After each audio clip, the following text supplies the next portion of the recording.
Welcome back to the Maelstrom, ladies and gentlemen. It has been a while, but we have another 40K battle report for you today.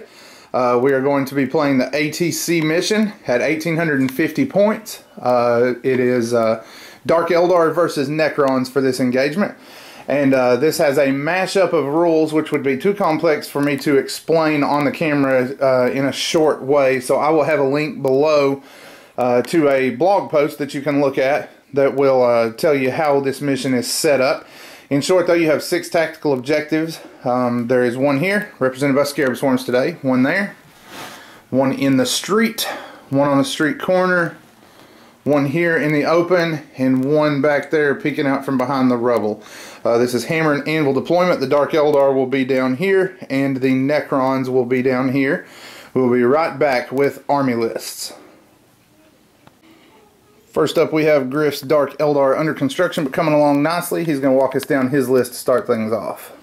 Okay, so for our HQs, I got an Archon with a Power Sword and a Shadow Field and Haywire Grenades, and a Homunculus with no upgrades.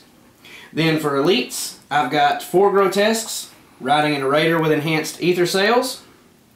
Then for my troops, I have 4 identical squads of 10 Warriors. They have a Shredder for a special weapon, and they are mounted in Raiders with enhanced Ether Sails.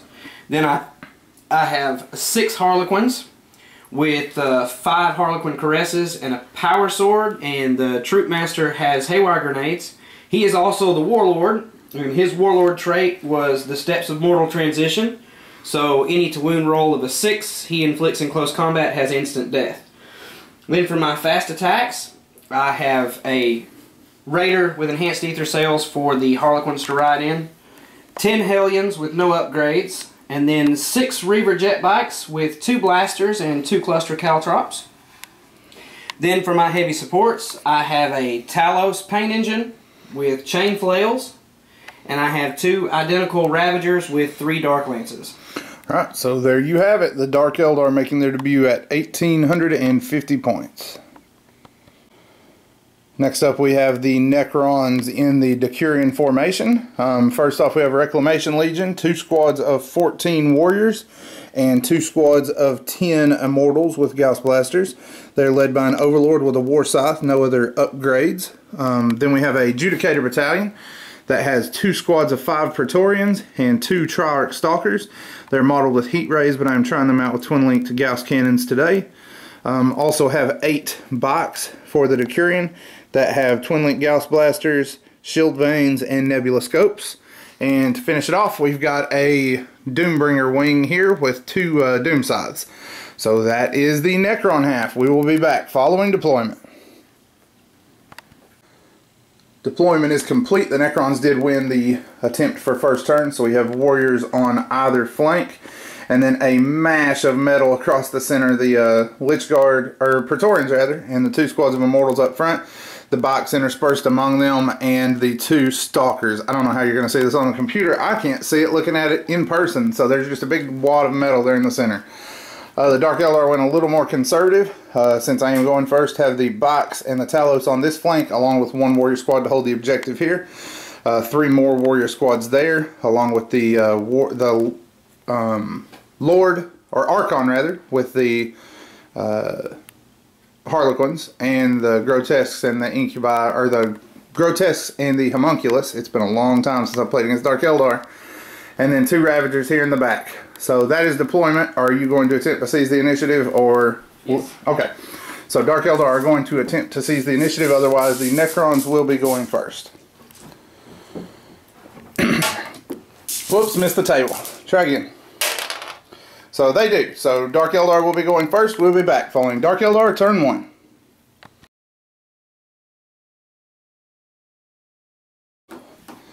Alright, the Dark Eldar have seized the initiative. They've moved around a bit to claim... also, I should have said, for this turn, the tactical objective is to hold more tactical objectives than the other players. So the Talos are holding here and here. So they score. The Talos is holding there. The Warriors are scoring here. So that's 2 points for the Dark Eldar in their turn. Other than that, just did some shimmying, stayed out of range while the Necrons made their initial moves. With the exception of the Reavers, these hosses are thinking they're feeling pretty brave. They're going to jump the whole phalanx by themselves, it looks like right now. But I'm sure the Dark Eldar have a plan So we will be back following Necron turn 1.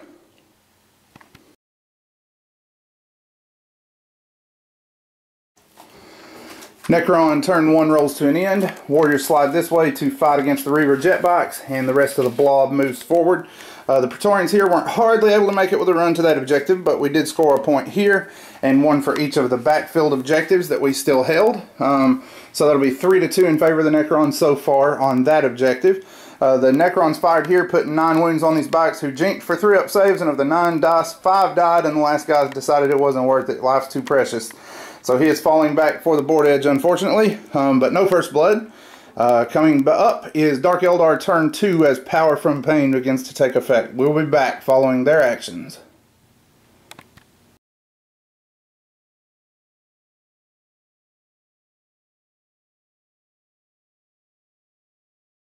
Dark Eldar turn 2, everybody scooched around to make their shots. This turn the tactical objective was overwhelming firepower, where we were aiming to destroy an enemy unit shooting. They gave it the old college try. Everything scooted and fired here, but only 3 Praetorians fell. The other 2 held their ground. Took disintegrator after disintegrator. 2 disintegrators completely missed. All the snap firing warriors scored like 3 or 4 hits, but just nothing got through. 3 of them went down. A little bit more fire at the Praetorians here, but again, just nothing could connect. So 3 Praetorians go down. Necron turn 2 coming up.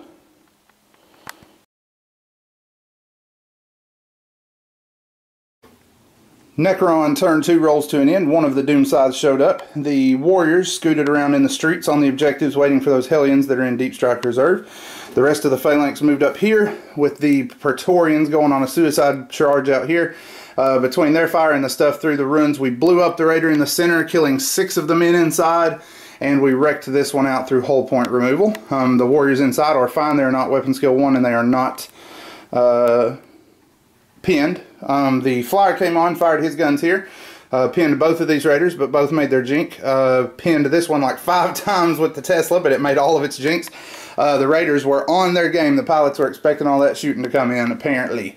So the Praetorians are a little exposed, stuck out in the street, but we did get the turn's tactical objective to destroy a unit in the shooting phase. So 1 more point to the Necrons, and the Dark Eldar response coming up in turn 3, when we will be switching back to holding as many tactical objectives as possible.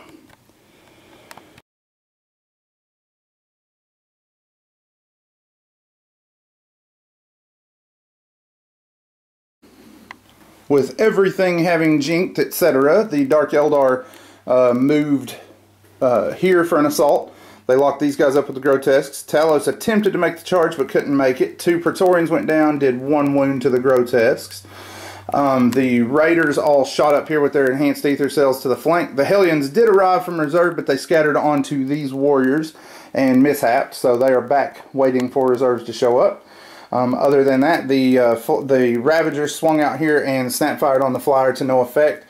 So that leaves us at the bottom of turn 3 coming up. Dark Eldar scored, what'd you score? Let's see, 1 there, and I think you got that one, but we'll check that one to make sure. So we'll have that in the after turn report. Necron turn 3 coming up.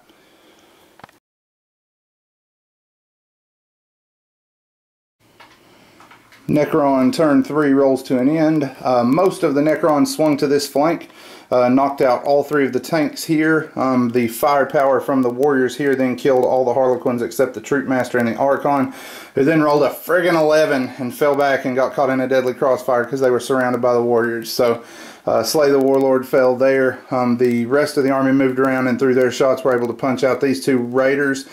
We didn't roll the combats because the Praetorians were, or the Stalkers were going into this squad. The Overlord and his Immortals were going into the other squad. We didn't roll this combat either because it can't change anything early at this point. The other 2 Praetorians jumped up here. They charged those 10 warriors, cut 3 of them down, and ran them away. So they took that objective. So at that point, the Dark Eldar are going to go ahead and call it. We will have after-action reviews and army lists at the blog as always, along with a link in the description as to how you can check out the ATC missions. We will also have there another link that will show the mission that we just played, so you can kind of make sense of it because it's hard to explain over a video. The Facebook page is up as always, so give it a like. Also, we'll have a link in the description to it.